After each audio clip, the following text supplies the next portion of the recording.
Então vamos lá.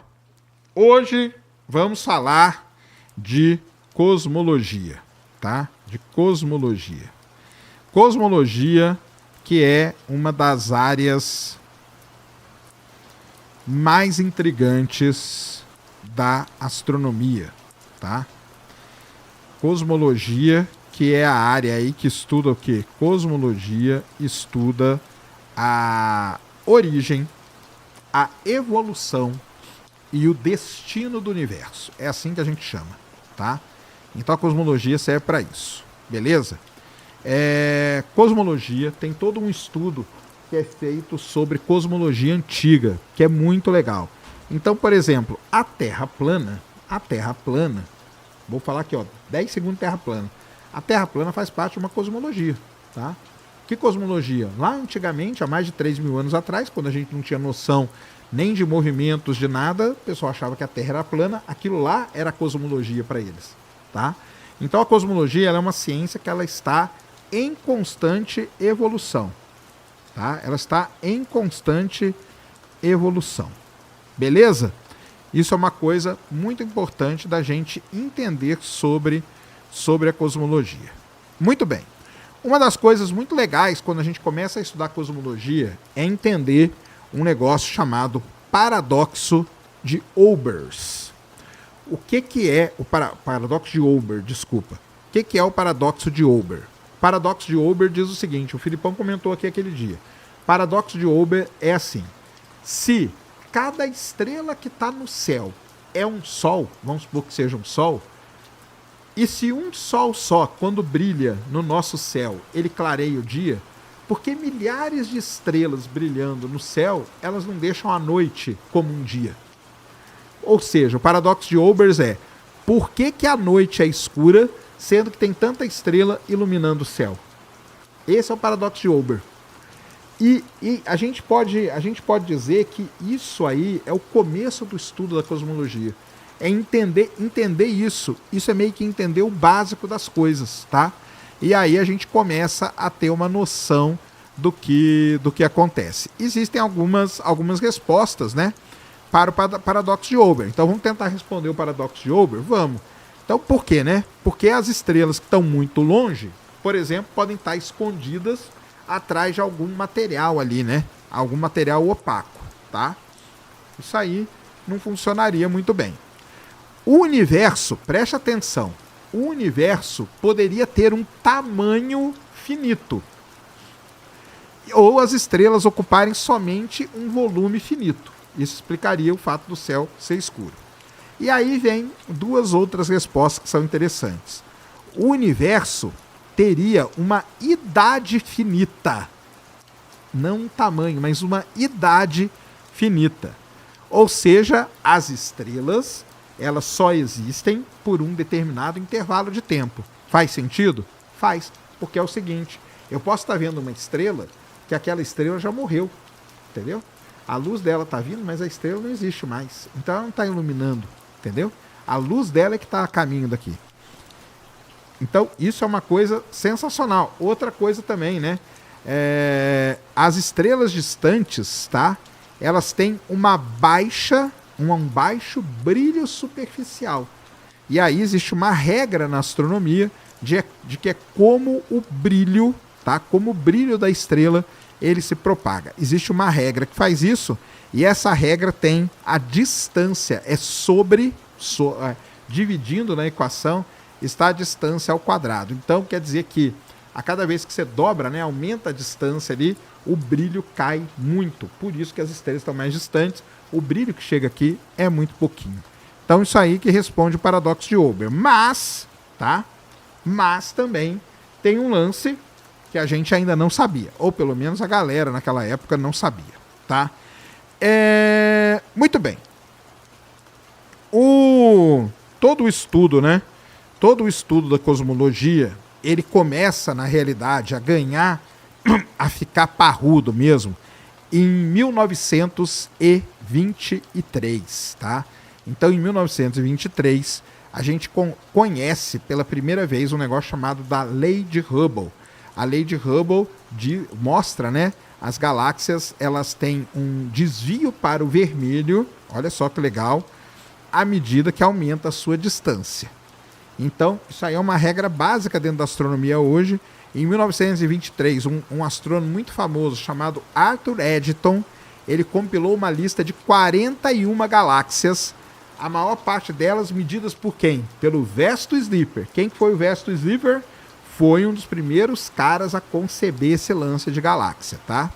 Então, 36 das 41 tinham redshifts, ou seja, se afastava para o vermelho. E 5 delas tinham blue shifts, ou seja, se aproximava, né? Afastava para o azul, tá bom? Se afastava para o azul. Então, só que olha só que interessante, tá? Isso aí foi medidas espectrais feitas daqueles objetos. Eles não sabiam que era galáxia ainda, tá? Então, aconteceu o quê? Aconteceu que em 1923, o Edwin Hubble, ele aponta o grande telescópio do Monte Wilson, um telescópio de 100 polegadas, o maior telescópio da Terra naquele momento. Ele aponta aquele telescópio para uma nebulosa espiral. E isso é uma coisa muito importante da história da cosmologia. Então eu estou contando a história da cosmologia para vocês primeiro, tá? Ele aponta para uma nebulosa espiral. Quando ele aponta para lá, graças à potência do telescópio do Monte Wilson, ele consegue ali identificar uma estrelinha variável, uma variável cefeida que a gente chama. E com essa variável cefeida, ele pega as leis que a Henrietta Leavitt tinha determinado lá em Harvard, porque ela era uma das calculadoras de Harvard, e ela então, com o que a Leavitt tinha feito, o Hubble mede a distância até essa estrela variável e chega a uma distância absurda para uma galáxia, tá? A distância seria de 285 mil parsecs. Então aquele objeto não poderia estar dentro da nossa galáxia pelo conhecimento que você tinha. E daí é que surge então o quê? O termo galáxia ou ilha do universo. Então é assim que começa toda essa história. Para você ter uma ideia de como começou mesmo, né, tudo isso, alguns nomes bem importantes nesse início da cosmologia. Primeiro que foi a galera que descobriu o espectro eletromagnético, tá? Então, o espectro solar foi descoberto por Isaac Newton em 1666. Depois, as linhas escuras do espectro solar foram descobertas por William Wollaston em 1802. Olha quanto tempo depois, tá? Depois veio um cara muito importante em tudo isso, que é o nosso querido Joseph von Fraunhofer. Por isso que as linhas do espectro a gente chama de linhas de Fraunhofer, tá? Ele mapeou detalhadamente as linhas escuras do espectro, desenvolveu um equipamento para medir isso, que é o espectrômetro, o espectrógrafo que a gente usa até hoje, e catalogou dessa maneira centenas de linhas espectrais. Então, o Fraunhofer, esse cara aí, é muito importante tudo isso, tá bom? Depois veio o nosso queridíssimo Gustav Kirchhoff e o Robert Bunsen. O que esses caras fizeram? Robert Bunsen. Eles estabeleceram o princípio da análise espectral. Demonstraram que cada elemento químico possui uma assinatura única ali. E assim mediu o Sol, mediu outras estrelas e tudo mais. Então, isso aí é o início de toda essa história, tá? Eu já falei na semana passada sobre... Quando a gente falou sobre galáxia, não existia esse conceito de galáxia até 1923, quando Edwin Hubble faz aquela descoberta que eu falei. Tudo que você olhava no céu era conhecido como nebulosas. Algumas muito especiais eram as nebulosas espirais.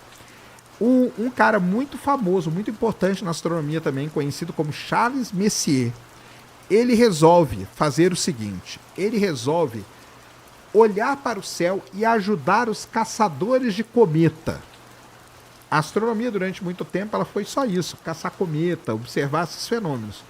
Ele fala o seguinte, eu vou observar o céu todo e eu vou catalogar objetos que podem ser confundidos com cometa e vou criar um catálogo. Com esse catálogo, o cara que for descobrir o cometa, ele aponta para um objeto. Se aquele objeto estiver no meu catálogo, ele sabe que aquele objeto não é cometa. E assim nasceu o famoso catálogo Messier, que tem ali 105 objetos, tá? E nesses objetos você tem, hoje, né, a gente sabe, desde nebulosa planetária até nebulosa causada por explosão de supernova, até outros tipos de nebulosa, então, de galáxias também, né, M87, M104, M101, é tudo galáxia que está no catálogo do Charles Messier, beleza? E aí, em 1755, um cara chamado Thomas Wright e um cidadão, um filósofo muito importante chamado Immanuel Kant, eles decidem criar um termo chamado Ilhas do Universo. Então, eles olham para aquelas nebulosas, para aquele catálogo do Charles Messier, e eles falam o seguinte: caramba, alguma dessas coisas aqui pode ser que não seja isso que ele está falando. Pode ser que seja um algo a mais. Tá bom? E aí tem o nosso querido William Herschel, que era filho, né, do John Herschel, e ele consegue catalogar. Lembra que o Charles Messier fez 105 objetos. O Herschel, William Herschel, ele fez milhares de objetos, porque ele também usava um telescópio muito grande. E aí, o pessoal olhava para aquilo e ficava assim: caramba, isso aqui tem que ser uma outra coisa, cara. Não é possível que a gente está vendo um objeto que é apenas uma nebulosa. No início da década de 20, é criado então o que a gente chama hoje de o Grande Debate. O Grande Debate foi a conversa entre o Harlow Shapley e o Herbert Curtis sobre a natureza das nebulosas espirais. Isso que é o grande debate na astronomia. Qual é a natureza das nebulosas espirais? Ou seja, eles estavam ali, ó, no limite para descobrir. Até que em 1923, usando o telescópio de 100 polegadas do Monte Wilson, o Edwin Hubble faz a descoberta de que Andrômeda, que era uma nebulosa espiral até então, ela é, na verdade, uma galáxia, e isso muda completamente a cosmologia para sempre. A nossa visão do universo, ela foi mudando ao longo do tempo. Desde os antigos, a Terra plana, a Terra no centro do universo, a Terra sai do centro do universo, as leis de Newton, as leis de Kepler, tudo isso são marcos na história da astronomia que foram mudando a nossa visão do universo. Mas a nossa visão do universo, ela muda drasticamente mesmo, drasticamente, com o nosso querido Edwin Hubble, quando ele descobre o que é galáxia. E aí, a história do Edwin Hubble, ela se mistura com uma outra história muito famosa dentro da astronomia, que é a história de um cara que vocês conhecem muito bem, chamado Albert Einstein. O Einstein, ele fez ali toda a teoria da relatividade. Quando Einstein ele faz a teoria da relatividade, ele considera, prestem atenção agora, ele considera o universo estático. Sim, para o Einstein o universo era estático. Por que o universo era estático para o Einstein? Porque antes de 1923 a gente não sabia nem o que se existia galáxia, nem o que eram galáxias, nada disso, não se existia esse conceito. Como que ele pode, então, fazer um universo em expansão se o universo, para ele, não existia galáxia? Beleza? Então, é criado o modelo do universo estático. Tranquilo, pessoal? O universo estático. O universo fica ali, paradinho, não tem problema nenhum, não faz nada, tá? Porque a gente não tinha esse conceito de galáxia antes. Então isso é muito importante. Só que quando o Einstein fez a teoria da relatividade dele, quando o Einstein faz a teoria da relatividade, ele descobre um termo que estava relacionado com a expansão do universo. E aquilo ali buga a cabeça dele. Fala, caramba, como que o universo pode estar expandindo se o nosso universo é só nossa galáxia? O resto é tudo nebulosa. Não tem outra coisa que é parecida com a nossa galáxia por aí. Como que esse universo está expandindo? Então ele resolve tirar aquele termo da equação, é a famosa constante cosmológica, que depois ela vai voltar porque realmente prova, né, que o universo está em expansão e tudo mais. Mas ele tira da equação a princípio. Ele tira da equação a princípio porque ele achou que estava errado. Aí é conhecido, né, como o grande erro do Einstein. O grande erro do Einstein foi esse aí, de ter tirado a constante a constante cosmológica das equações. Beleza? Então isso é algo assim muito importante. Mas naquela época ali, tinha muita gente que estava trabalhando com isso. Muita gente trabalhando com isso. Muita gente pegou as equações do Einstein para resolver. Tá? Muita gente pegou as equações do Einstein para resolver. E um dos caras que fez isso, um pouco antes de galáxia ser descoberta, foi um físico russo, ou soviético no caso, né? Muito famoso, conhecido como Alexander Friedmann. O Alexander Friedmann foi talvez o primeiro cara a resolver as equações, tá, do Einstein, e ele descobriu soluções para as equações do Einstein que descreviam um universo em expansão. Isso é sensacional, cara. Porque o Einstein, presta atenção, galera, o Einstein tirou aquele termo que cuidava da expansão do universo. O Friedmann resolve as equações do Einstein. Cara, Einstein, fica na sua aí, eu vou resolver as equações. E ele resolvendo as equações, ele chegou a soluções de que o universo estava em expansão. Ó que loucura. E de forma independente, um outro cara muito famoso nessa história toda, chamado Georges Lemaitre, chegou a conclusões semelhantes, só que lá em 1927. Então a gente estava vivendo ali um período que era... teve ali a relatividade, em 1915 o Einstein publica a relatividade. Em 1922, o Alexander Friedmann resolve as equações e descobre a expansão.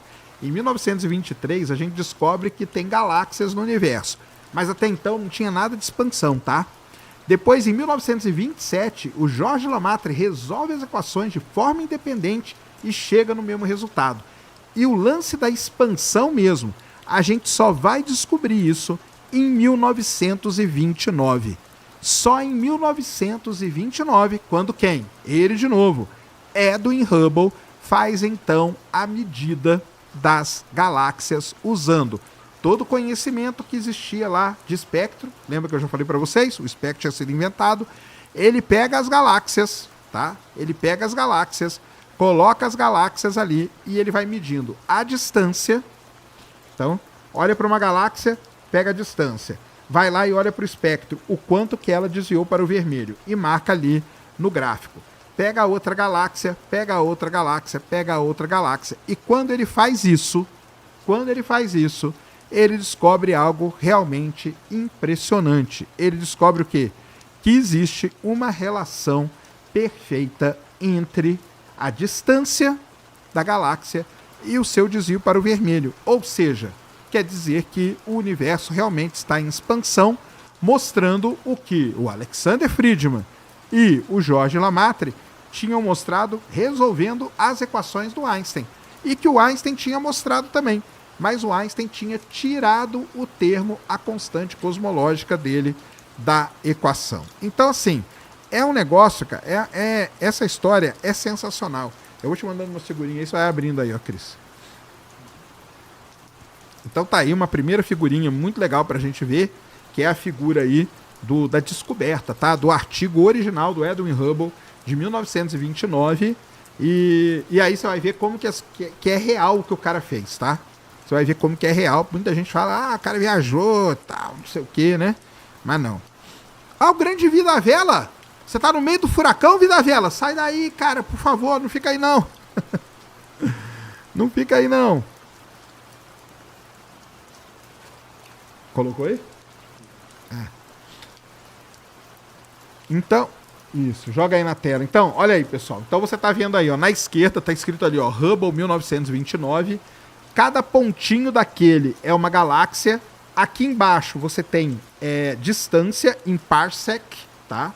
E no eixo vertical você tem velocidade. Como que é medida a velocidade? Através da diferença do espectro, através do negócio chamado efeito Doppler. Pelo efeito Doppler você consegue medir a velocidade. Ele plota lá. Agora, prestem atenção que sensacional isso. Em 2001, esse cara aqui, Friedmann, que não é o Alexander Friedmann, é outro cara, em 2001, ele faz a mesma medida do Hubble. Olha aqui. Só que com muito mais galáxia. Ali você tinha 36 galáxias. Aqui você tem muito mais. Olha que legal. E ele chega à mesma reta, ó. A retinha lá, a retinha do Hubble, Olha a retinha do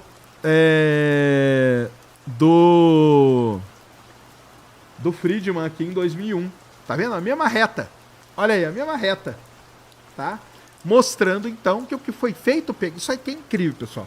Porque o Hubble fez isso em 1929, tá? 1929, o Edwin Hubble, lá em Mount Wilson, fez isso aí. E agora o Friedman em 2001. E depois, daqui a pouco, nós vamos mostrar a continuação dessa história. Grande César Lenz, tá aí. Grande professor. Sérgio manja de tudo. Manja na casa. Você tinha que estar aqui, né? Você tem que estar aqui em São Paulo, cara, pra vir aqui sempre. Adoro a história do desenvolvimento de nossa cosmovisão, é mesmo. O Einstein e o De Sitter, é verdade. Tinha o De Sitter também, que defendia a visão do universo estático, mesmo porque eles não conheciam nada, né, professor?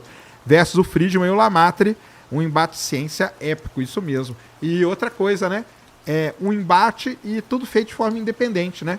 Porque enquanto o Friedman fazia o seu negócio lá, o Lamartre fazia aqui, e eles resolvendo as equações do Einstein, chegaram no mesmo resultado. Então isso aí é realmente um negócio impressionante, tá? Então, é isso que acontece. O Einstein, quando os caras mostraram isso aí pra ele, o Einstein rejeitou, tá? O Einstein rejeitou. Falou que vocês estão tudo maluco, cara. Esquece isso aí. Tudo rejeitou. Só que depois ele reconheceu o erro dele. E aí, por isso que é conhecido, tem até um livro, né, que chama, né, o maior erro do Einstein. Então, a constante cosmológica é conhecida como o maior erro do Albert Einstein. Depois isso aí vai voltar, porque lá em 1998 nós vamos descobrir algo sensacional no nosso universo, tá? Mas até aqui estamos acompanhando? Como que tá? Estão acompanhando? Raciocínio? Tá acompanhando o raciocínio?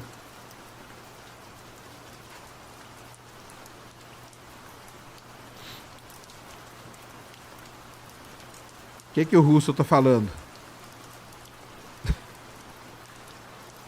Vocês estão brigando aí.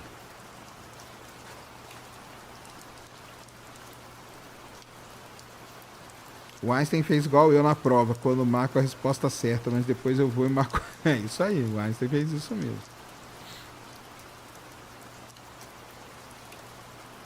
O que tá acontecendo aí no chat aí? Hã?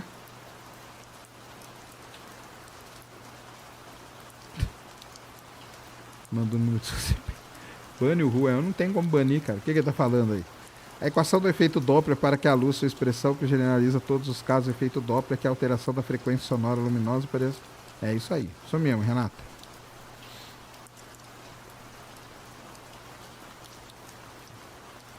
Einstein só estava errado quando estava certo. É isso mesmo.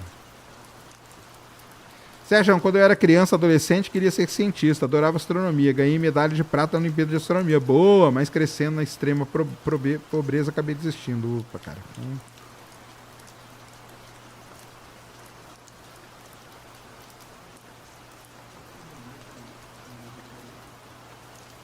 Sério?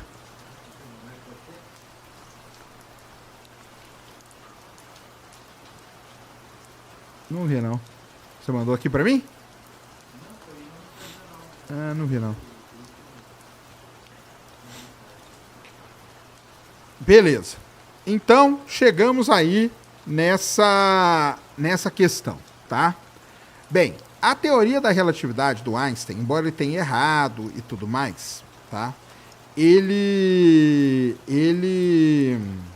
mudou muito, né? Mudou muito a nossa visão do universo, principalmente porque ele colocou lá o lance do espaço-tempo, né?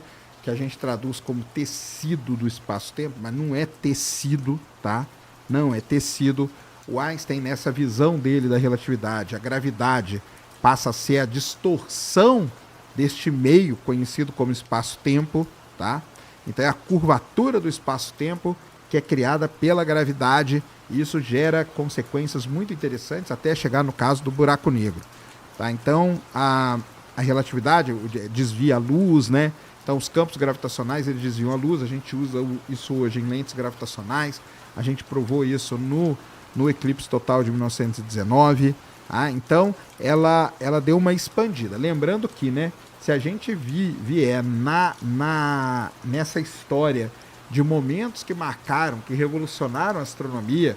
Newton foi uma grande revolução para a astronomia e depois o Einstein foi uma grande revolução para a astronomia também, com a teoria da relatividade. Então isso é muito, muito importante para tudo isso. Beleza? Então vamos lá. O universo estava lá, né? O nosso querido Alexander Friedman e o Georges Lemaitre, né? Eles estavam ali. Quando se descobre que à medida, presta atenção agora, hein? À medida que você aumenta a distância, as galáxias estão se afastando com uma velocidade maior, o Hubble provou isso, beleza? Acontece o seguinte, o Georges Lemaitre propõe a ideia de um universo em expansão a partir do que ele chamou de átomo primordial, tá? Logicamente que no primeiro momento essa ideia não foi aceita. O Einstein não aceitou essa ideia, tá? Mas o que acontece? Ele fez o seguinte, na década de 40, o George Gamow, o Ralph Alpher e o Robert Herman refinaram essa teoria do Georges Lemaitre, prevendo que o universo primordial teria sido extremamente quente e denso. Prestar atenção? E que à medida que ele se expandia, ele se esfriava. Teria passado por fases distintas, incluindo formação de núcleos atômicos leves, a nucleossíntese primordial, e eventualmente a liberação de radiação que deveria ser observável de alguma maneira. Olha que legal isso. Beleza? Tudo isso, um cara juntou tudo isso que foi falado, um cara chamado Fred Hoyle. E o Fred Hoyle, ele, ironicamente, deu um nome para esse negócio. Que nome que ele deu? Cadê Alexander? Está aí hoje, The Alexanders? Cadê o The Alexander? É agora, hein? Agora é a hora, hein? Que nome que ele deu? Gangbang. Big Bang. Big Bang foi o termo cunhado, ironicamente, por um cara chamado Fred Hoyle. O Fred Hoyle, ele era defensor da teoria do estado estacionário. Durante uma transmissão de rádio em 1949, o Fred Hoyle falou do Big Bang. Tá? Apesar de ser um termo, né, de ter uma intenção para depreciar o que estava acontecendo, o que a descoberta, o nome pegou. E a teoria do Big Bang acabou ganhando, então, agora, imagina, daqui a pouco comento, ganhou uma ampla aceitação na comunidade científica, daqui a pouco nós vamos mostrar por quê, entendeu? Então é assim que surge a teoria do tal do Big Bang, do Gang Bang, que o pessoal gosta, tá? Propõe o quê? Que o universo teve um início e tem evoluído desde então, beleza? Foi desenvolvida, ela não foi criada num dia por uma pessoa, ela foi desenvolvida ao longo de muitos anos por muitos cientistas, tá? Por muitos cientistas. Quem? Lemaitre participou, Gamow, Alpher, Herman, todos eles participaram do desenvolvimento da teoria do Big Bang. Todos esses caras aí, sim, são Big Banguistas, tá? Todos eles são Big Banguistas. Tranquilo? Todos eles são Big Banguistas. Então, é assim que surge, pessoal, a famigerada teoria do Big Bang. Agora, quase 5 mil pessoas aqui. Imagina, cara. Imagina. O Fred Hoyle, lá no descanso eterno dele, vendo os absurdos que são falados da teoria do... Nem ele, cara, nem o Fred Hoyle, que foi o cara que cunhou esse termo de forma pejorativa, ele falou tão mal do Big Bang como o Big Bang é falado hoje. Entendeu? Tá? Então é isso que acontece. Jonathan Jesus acabou de virar membro do canal. Galera aí que tá virando membro, tá? Entre lá na aba comunidade do YouTube. Lá vai ter o que para você? Lá vai ter um link E com o link você vai entrar aqui no grupo do Telegram, tá? E quem estiver aqui no grupo, ó, pode mandar mensagem aqui para mim, tá? Você que tá aí no grupo de membros do Ciência Sem Fim, vocês têm prioridade, tá, galera? Pode mandar mensagem que eu tô com o grupo aberto aqui, tá? Grupo aberto. Estamos com 68 membros lá, tem muito mais. Então, você que não, né, vai aí, beleza? Então, paramos ali na nossa historinha do nosso querido Big Bang, tá? Então, é assim que nasce a teoria do Big Bang. Ela vai contra a teoria do steady state, que a gente chama, que é estado estacionário. A teoria do steady state, ela levava em consideração o que a gente chama do princípio cosmológico perfeito. O princípio cosmológico perfeito é que o universo é espacialmente homogêneo e isotrópico nas grandes escalas e que suas propriedades são constantes ao longo do tempo. Isso é a teoria do estado estacionário. A teoria do Big Bang tem um princípio cosmológico também. O universo é espacialmente homogêneo e isotrópico nas grandes escalas, mas as mudanças com o tempo o tornam mais frio e menos denso. Então essas eram as duas grandes teorias que tinham. E o que é legal de tudo? Imagina que isso é só a ideia. Aí você vai observar lá com o Hubble. Senta lá do lado dele no Monte Wilson. Vamos ver se isso aqui pode fazer sentido. E começa a observar as galáxias. As galáxias mais distantes estão se afastando mais rápido. E isso tem a ver com qual dos dois? Lógico, tem a ver com o Big Bang e não com o estado estacionário. Então é assim que a galera prova, né? Isso é uma prova das coisas, tá? É proposta uma ideia para o universo e você começa a observar as coisas. E quando você observa que eu aponto para uma galáxia, meço a distância até ela, meço a velocidade dela, põe numa galáxia mais distante, mais rápido, mais distante, mais rápido. Opa! Isso aí tem tudo, isso aí tem a ver com o universo estacionário, do estado estacionário? Não tem. Tem a ver com o universo em expansão, um universo que a gente chama neste modelo do Big Bang. Entenderam esse lance aí? Ou não? Entenderam ou não?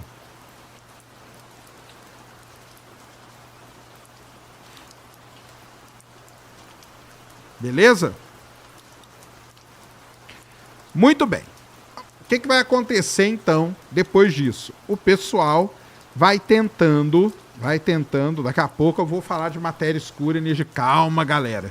Estou tentando montar uma historinha para vocês, tá? Estou tentando. Não sei se vou conseguir, não. Beleza? Muito bem. Lembra que ali na proposição desse universo que nasce, desse universo que expande e tudo mais, ele deveria emitir uma radiação nesse processo, porque você teria uma nucleossíntese primordial. Essa é a chamada radiação cósmica de fundo. Isso quer dizer o quê? Caramba, se eu achar radiação cósmica de fundo, eu já tenho as galáxias. Se eu achar radiação cósmica de fundo, eu vou ter duas evidências que batem com o que foi proposto pelo modelo do Big Bang. Beleza? Então, vamos lá. Vamos atrás da radiação cósmica de fundo. Começaram a procurar de um jeito, do outro, tal, não sei o quê. Aí, dois pesquisadores que trabalhavam no Bell Laboratories, o Arno Penzias e o nosso querido Robert Wilson, em 1964, eles estavam tentando eliminar ruídos, fontes de ruído numa antena de rádio que eles tinham ali no Bell Laboratories. Tentavam fazer de tudo, chegaram até a limpar a antena, pensando que o que estava detonando a antena era cocô de pombo. Eles foram lá e limparam a antena e o ruído continuava. Aí, eles então falaram, cara, tem um ruído aqui. Isso que nós estamos vendo aqui não é um ruído. Isso aqui é um sinal mesmo que existe. Simultaneamente, um grupo de físicos teóricos liderado pelo Robert Dicke, lá na Universidade de Princeton, estava procurando exatamente o tipo de radiação que eles mediram na antena, que seria a radiação prevista pelo modelo do Big Bang. Isso aqui eu tô falando para vocês, pessoal, para vocês entenderem como a ciência ela é feita, tá? A ciência, presta atenção no que eu vou falar. Presta atenção no que eu vou falar. A ciência não é feita assim, cara. Você tá dormindo e de repente, Big Bang. Não é assim que acontece, tá? Foi proposto um modelo, foram observadas galáxias. Opa, legal. Pô, mas o modelo fala que teria que ter essa radiação. Tá lá o Penzias e o Wilson lá mexendo e tal. Pô, tem uma radiação aqui, tem um negócio aqui.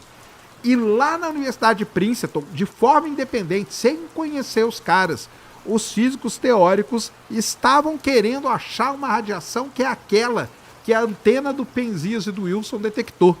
Vocês entendem como que o negócio ele é magnífico? Por isso que a ciência é um negócio tão legal de entender?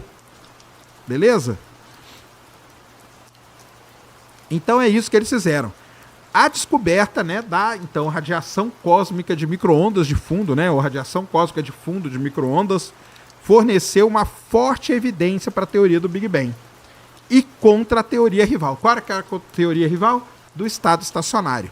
A radiação cósmica de fundo tem uma temperatura de cerca de 2,7 Kelvin e é uniforme em todas as direções que a gente olhar, consistente com a ideia do quê? De um universo primordial, extremamente quente, que se expandiu e esfriou. Olha que demais. Os estudos posteriores da radiação cósmica de fundo, incluindo, aí eu vou mostrar um negocinho aqui para você, começaram a revelar umas coisas, umas pequenas flutuações. Mas então vamos lá. O que nós temos agora a favor do Big Bang? Nós temos as galáxias e nós temos a radiação cósmica de fundo. Coisas que a gente detecta. Não tem ninguém inventando. Não é CGI. Não é balela. Foi feito por grupos independentes. Isso é que é mais importante, pessoal. Tá? E aí chegaram nisso. Show de bola até aqui? Estão entendendo a historinha do universo até aqui? Como que vocês estão? Falem aqui comigo.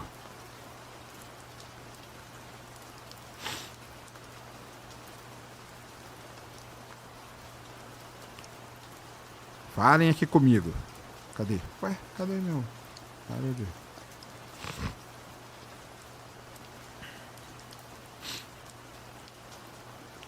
Já falei do furacão.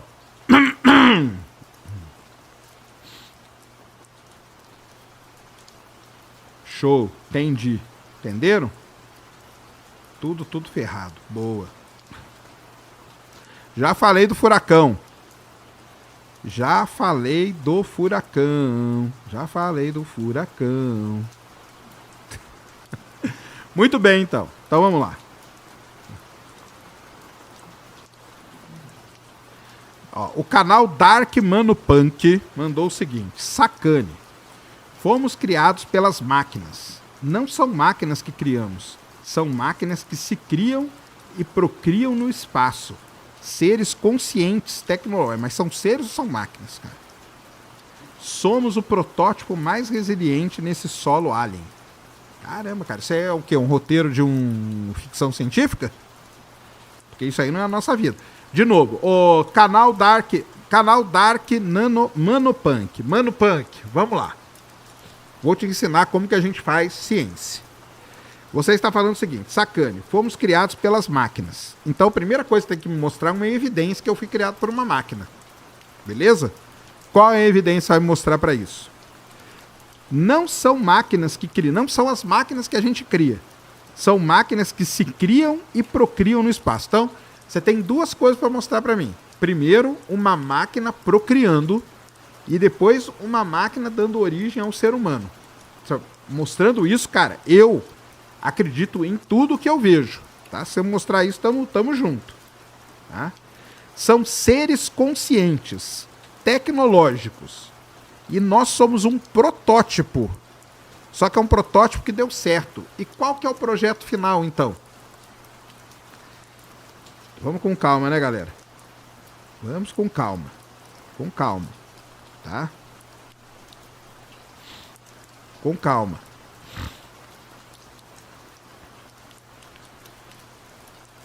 Um Autobot ou um Decepticon? Autobot. Let's roll.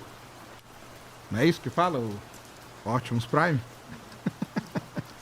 Autobot, né? Amigo do Optimus, claro. Ai, ai. É isso aí. Muito bem. Aí, o que acontece? Falei da radiação cósmica de fundo. Quando que ela foi descoberta mesmo? Tá aqui, ó. Tudo anotado. Galera, eu fiz aqui, ó, um dever de casa lindíssimo para vocês, tá? Lindíssimo, beleza? 1964, certo? Muito bem. Aí vem uma das missões espaciais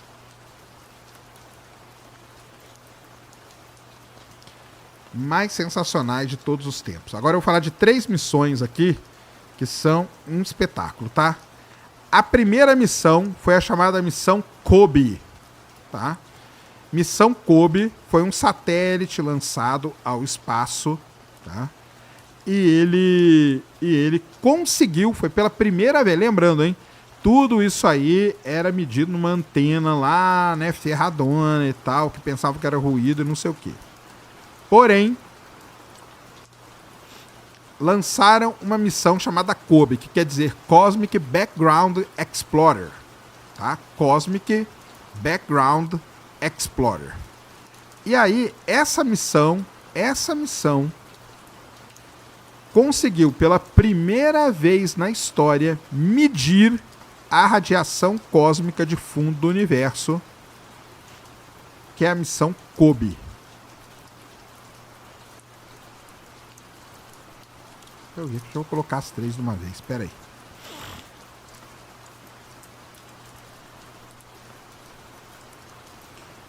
A missão COBE, então, ela conseguiu, tá, medir pela primeira vez a radiação cósmica de fundo no universo. Vamos começar com essas duas aqui. Olha só que demais.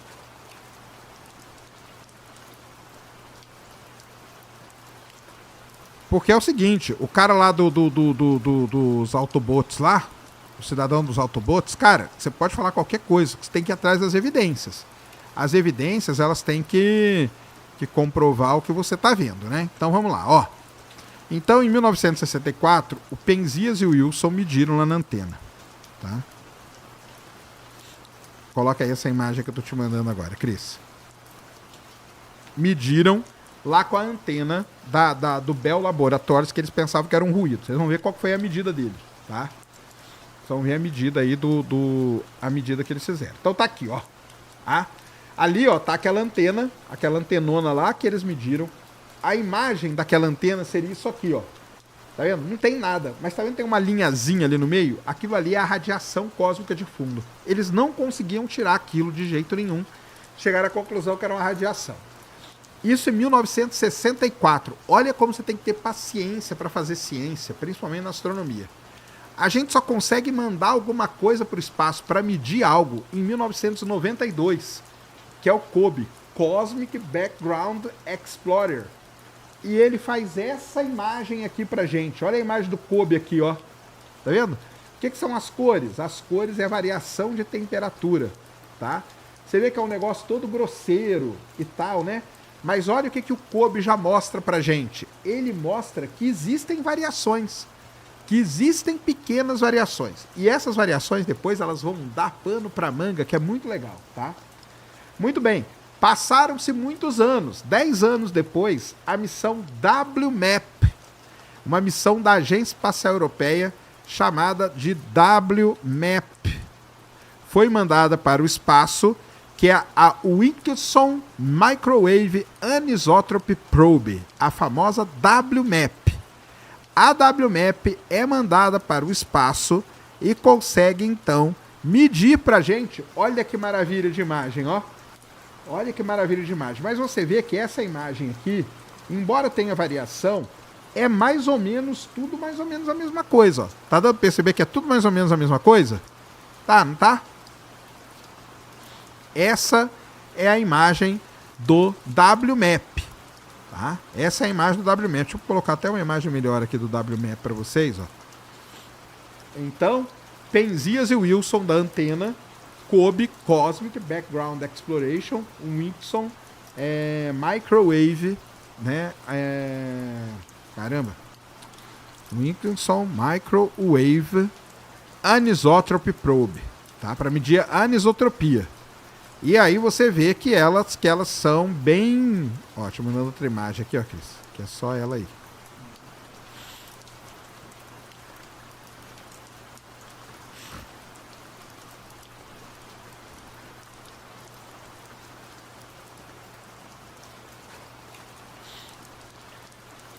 Então vocês vão ver aí a imagem do WMAP. E alguns, olha aí que coisa linda, ó. Isso aqui é a radiação cósmica de fundo. Então você está vendo que tem umas variações, né? Aqui tá vermelho, aqui tá azul. Aonde é vermelho é um pouquinho mais quente, aonde tá azul é um pouco mais frio. Então tem coisas aqui que o pessoal tenta entender o que é.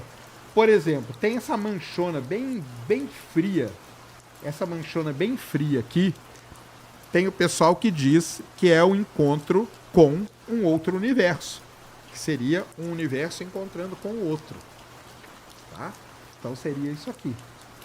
E para terminar, a gente tem a imagem do Planck, que é um outro equipamento que foi mandado para o espaço. Tá aí também, eu mandei para você, Cris.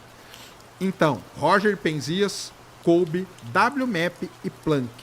Todos eles comprovaram a existência de uma radiação cósmica de fundo que está de acordo com o que foi previsto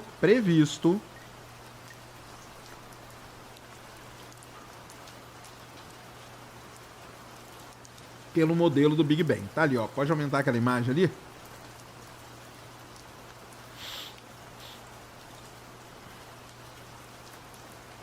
Olha aí. Então tá aqui, ó. Vendo? Então, isso aqui é a famosa radiação cósmica de fundo do universo. Então, o que nós temos já? Nós temos uma coisa muito interessante. Nós temos uma ideia de como o universo se formou e nós temos, então, toda essa ideia aí dessa radiação cósmica de fundo. Radiação cósmica de fundo e também o nosso querido expansão, né, velocidade de recessão, que a gente chama, das galáxias. Essas duas coisas aí eram pontos para o Big Bang contra o quê? A ideia do universo steady state. Beleza? Jefferson Nascimento mandou aqui. Sacane. Estamos próximos de transferir nossas consciências para máquinas, para que, devido à fragilidade do corpo humano, através dessa transferência de consciência, possamos povoar outros planetas? Não, cara, não vai acontecer isso, tá? Pode ficar tranquilo.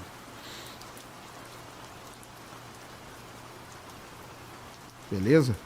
Posteriormente, constataram ser o ruído da origem cósmica que pode ser associado à teoria do Gamow, de que deveria persistir até os dias atuais um sinal residual do próximo universo captar. Isso aí também. Divulga o Pix pra galera ajudar o pessoal aqui na Flórida. Tem Pix aí, Rússio? Ah, mas Rússio, é você que tá aprontando confusão. Assim como o cubo é a projeção tridimensional de um quadrado, o Tesseract...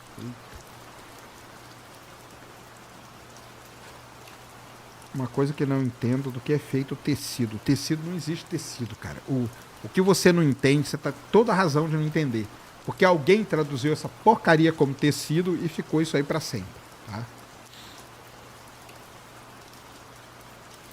Ó, o canal Dark do Mano Punk falou, me leva aí que te explico. Não, cara, explica aqui. Se a sua explicação fizer sentido, eu te trago aqui. Bora? Eu não quero explicação, eu quero evidências.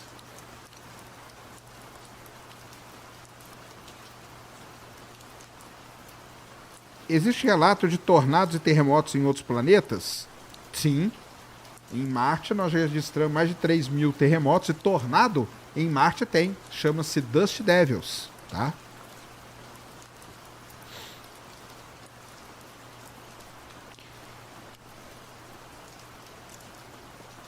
Dizem que o universo é plano, ao invés de... Daqui a pouco eu falo isso aí. Flecha do tempo eu vou falar, tá? Vou falar da flecha do tempo.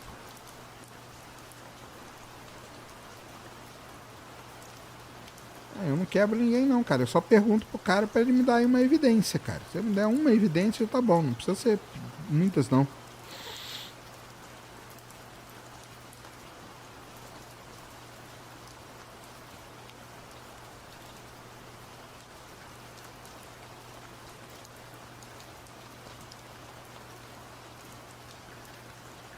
Beleza.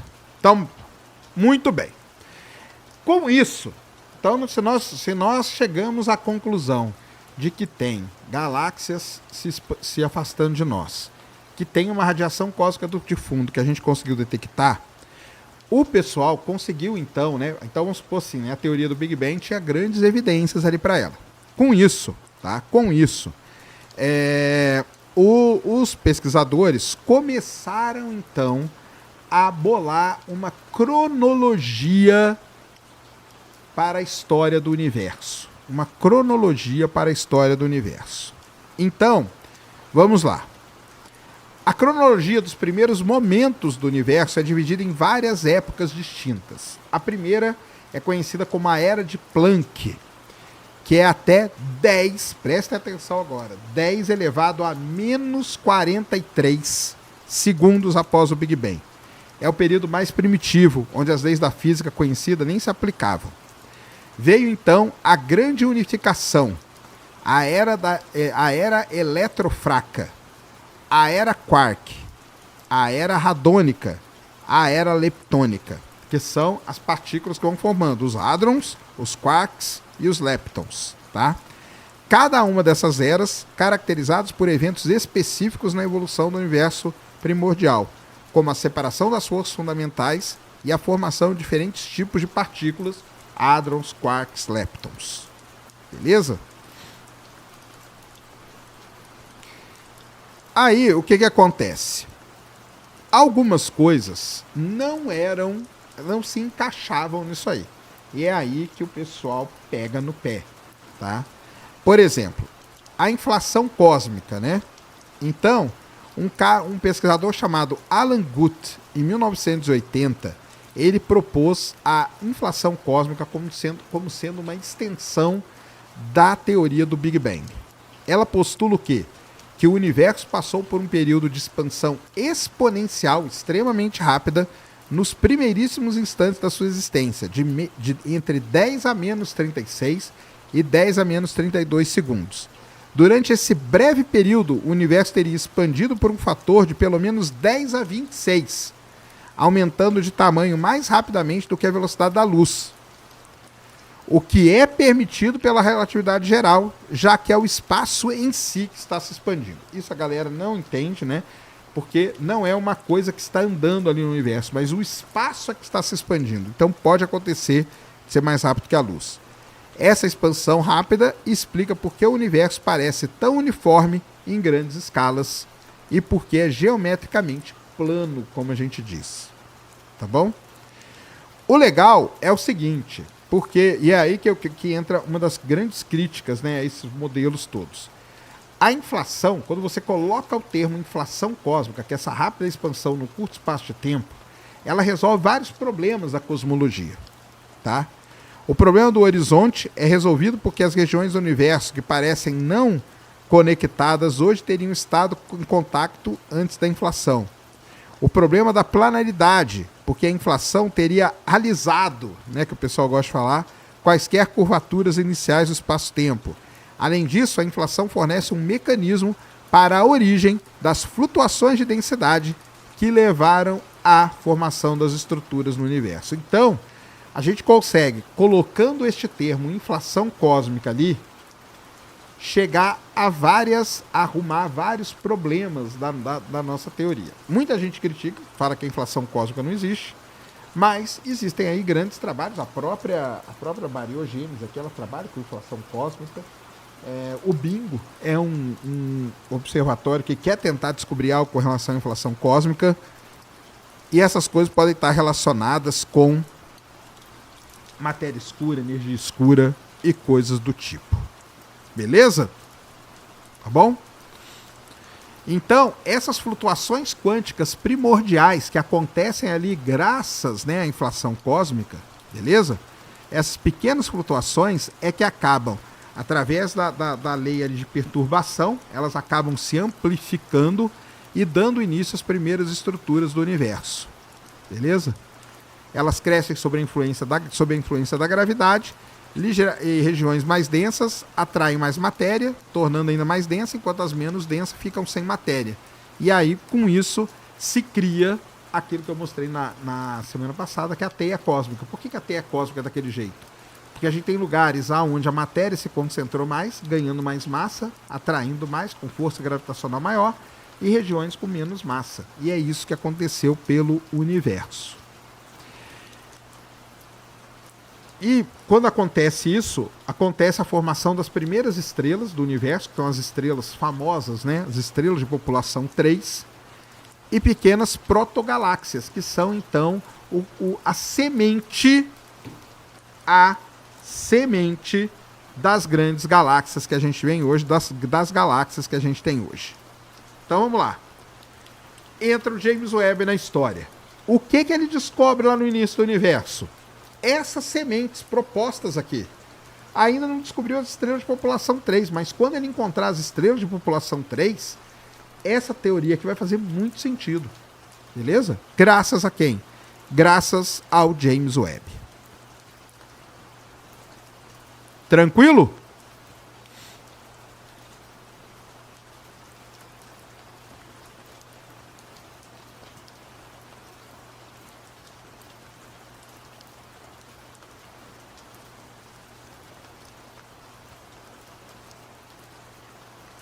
Quase 5 mil pessoas, não, mais de 5 mil, né? 5.500 pessoas aqui com a gente, muito obrigado a todos. Galera, eu não pedi, né? E eu não peço, vocês não fazem, né? Então o que vocês têm que fazer? Entra aí, senta-lhe o dedo no like. Senta-lhe o dedo no like. Nós estamos com 5.514 dispositivos conectados e só estamos com 2.900 likes. Então, senta o dedo no like. Senta o dedo no like, por favor, agora. Vai, sentando o dedo no like. Bora. Senta o dedo no like, por favor. Like aí, galera. Like. Já falei do furacão hoje, tá? Já falei do furacão aqui pra vocês. Tá tranquilo até aí? Estão entendendo? Só que a teoria do Big Bang, ela não é perfeita, tá? A teoria do Big Bang, obviamente, ela não é perfeita. E ela recebe críticas, muitas críticas. Então vamos lá, ó. A teoria do estado estacionário, proposta pelo Fred Hoyle, pelo Hermann Bond e pelo Thomas Gold em 1948, sugeria que o universo sempre existiu e sempre existirá em um estado constante. Essa teoria foi amplamente abandonada depois com essas descobertas, principalmente da radiação cósmica de fundo. Mas tem a teoria dos modelos cíclicos, proposta pelo Paul Steinhardt e pelo Neil Turok, tá? Que sugerem que o Big Bang foi apenas o mais recente de uma série infinita de Big Bangs. Então é muito Gang Bang por aí para todo mundo, entendeu? Existem também questões não resolvidas na teoria do Big Bang. Por exemplo, a natureza da singularidade inicial permanece um mistério, pois as leis da física não funcionam. A origem da assimetria, aqui que a galera pega no pé, a assimetria entre matéria e antimatéria. Porque, na verdade, se você for pensar friamente, não era nem para existir o universo. Porque se formou matéria, se formou antimatéria e se elas se aniquilam, não era para ter nada. Mas tem o universo, porque nós estamos aqui. Por que existe essa assimetria? Será que nós estamos num bolsão de matéria? Será que esse bolsão de matéria foi expelido para algum canto? Não sabemos, tá? Além disso, a natureza da matéria escura e energia escura, que compõe 95% do universo, ainda é desconhecida. Então, assim, a teoria do Big Bang, ela não é a resposta definitiva, mas ela é sim o modelo cosmológico mais bem sucedido e amplamente aceito por aí. Tá? E amplamente aceito por aí. Eu parei ali, né? Eu parei ali na era leptônica, né? Que vai de 1 a 10 segundos do início do universo. Depois teve a era da nucleossíntese, onde formou os primeiros núcleos leves. E aí veio a era da recombinação, que é de 380 mil anos, que é a da radiação. Tá? Primeiros átomos neutros são formados. Beleza? Então, só para completar, vamos lá. Era do Planck, era da grande unificação, era eletrofraca, era de quark, era radônica, era leptônica, era da nucleossíntese, era da recombinação, depois vem a reionização e aí o universo segue da maneira como a gente conhece. Muito bom? Deixa eu ler aqui algumas perguntas. Caramba, tudo isso de pergunta já, cara?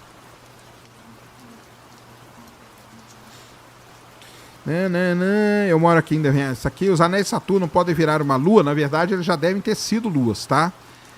Manda um salve pra minha sobrinha, já respondi. Voltou, o X voltou, o X voltou. Faz ciência clima com o pessoal da Metsu. Boa. Então, teria que fazer, né? Pra falar de furacão, teria que chamar essa galera aí. Mandei vídeo, já peguei. Júlio Zanella mandou 2, obrigado. Júnior Pego mandou em 90, obrigado. Vinícius, virou novo membro. O universo pode ter a forma de um donut toroide? Como é essa hipótese? Pode ter também, tá? O Ícaro Tonelli mandou 2, foi aqui em Porto São Lucie. Ah, que ele fez o Landfall, verdade. Rafael Jones mandou 10. Sergião, olha essa cor. Não, você não vou olhar agora. Júlio Zanella mandou 2. Por que o James Webb foi tão caro? O James Webb foi tão caro, cara, porque o James Webb ele demorou 20 anos, 25 anos para ser lançado. Teve problemas e mais problemas. Ele chegou ali na beira de ser cancelado várias e várias vezes, tá? Como se calcula a magnitude aparente das estrelas? Tem uma equação para isso, tá? Diego Monsano, tá? Tem uma equação para isso.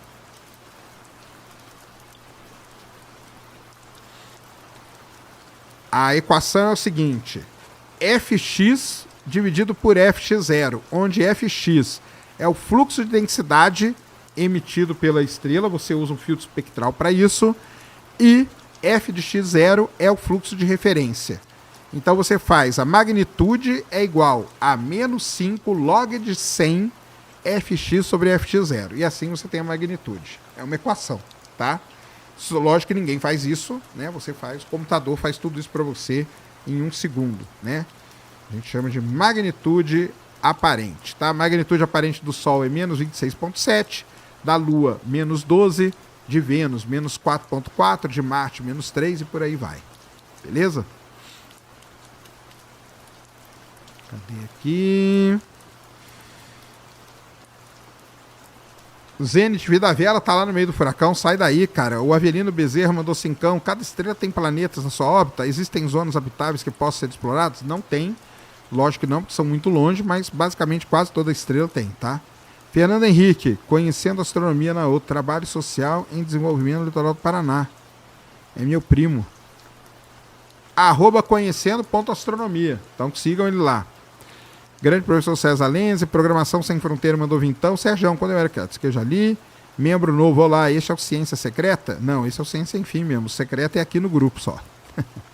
Programação Sem Fronteiras mandou 10, mas hoje estou super feliz trabalhando como programador. Comecei depois dos 30, mas encontrei mesmo. Astronomia e astronauta viraram hobby. Boa, garoto. Nostalgia, que mandou 10. Quando se propõe que o universo tem um formato, seja formato donut, esférico, plano, essa proposição está se referindo com a matéria? Isso. Correspondente. Marcelo Hawks está lá em Kissimmee, informa. Aqui tudo sussa. Nada diferente do ano passado. Só as fake news que são as maiores em 100 anos. Boa, Marcelão. Isso aí que eu falei no começo mesmo. Barramut GM virou membro. Já é membro aqui há 1 ano. Então, galera, tem muita gente aqui que já é membro há um tempo. Corre lá e venha fazer parte do grupo, tá? É verdade que a Cordilheira dos Andes impede furacões? Não, porque o Brasil tem furacões, cara. Teve o Catarina aí alguns anos atrás, tá? Lá no litoral de Santa Catarina. Programação Sem Fronteiras. Se o universo for totalmente curvado em uma 5ª dimensão, então a projeção dele poderia ser um disco plano e fino. Mas o universo ele é plano nas grandes escalas, tá? Pedro Moutinho, aí ó, membro há 1 ano, ó. Com a radiação de fundo encontraram galáxias lisinhas? Não encontrou nada com a radiação de fundo, cara. Só a radiação mesmo. Alexandre Martins mandou 20. Boa noite. Sempre falo isso para meus alunos ao falar sobre a técnica de inspiração. Newton não teve a ideia que a maçã caiu nele, mas sim porque ele estudou muito. É isso aí. Everson Amorim mandou 20. Boa noite, Sérgio. Existe relato de tornados e terremotos? Já falei. Fame, Esp, o Daniel Rocha mandou 10.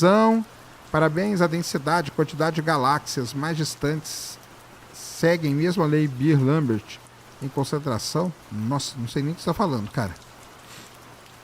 William Silveira mandou 10. Com mais velocidade o tempo passa mais devagar ou nossa tecnologia que conta, é isso aí. Com o deslocamento espacial influenciando a mecânica da tecnologia. A variação do tempo, cara, é só se você estiver num ambiente relativístico, lá perto de um, tipo, lá no, igual nós falamos aqui no Interestelar, entendeu? Vamos supor que Portugal enviasse uma missão tripulada para o Sol, ok? Não. James Castilho mandou 10. A missão dos portugueses não sofreria danos de temperatura, pois fiquei sabendo que eles iriam à noite. Boa. Matheus Galego mandou 5. Por sua indicação, estou na terceira temporada de For All Mankind. Série fantástica. Assistam todos. Cris VR, novo membro, 54,90. Fala, meu caro, obrigado pelo conteúdo. Poderia falar um pouco sobre a proporção de presença conhecida do universo de matéria bariônica? Já vou falar disso aí, tá? Bruno mandou 20. Sacane, o que você pensa sobre o príncipe antrópico ou argumento que ajude o fim do universo? Vou falar disso aí, tá? Eduardo Fioretti mandou 20. Se fosse possível fazer um buraco na Terra que atravessasse inteira, ao pular nesse buraco, o que aconteceria com a pessoa? Você morreria torrado no centro da Terra, cara. Herbert Botolone mandou 5. Qual o seu palpite que seria a matéria escura e a fonte da energia escura? A energia escura é a constante cosmológica para mim, cara. Agora, matéria escura é complicado isso aí. Perguntei uma vez pro Jefferson Stefanelli, mas não consegui entender. Se eu tivesse um telescópio que fosse possível alcançar o Big Bang, para que lado deveria apontá-lo? Não existe centro no universo, cara. Para qualquer lado que você apontar, você basicamente chegaria no Big Bang. Beleza?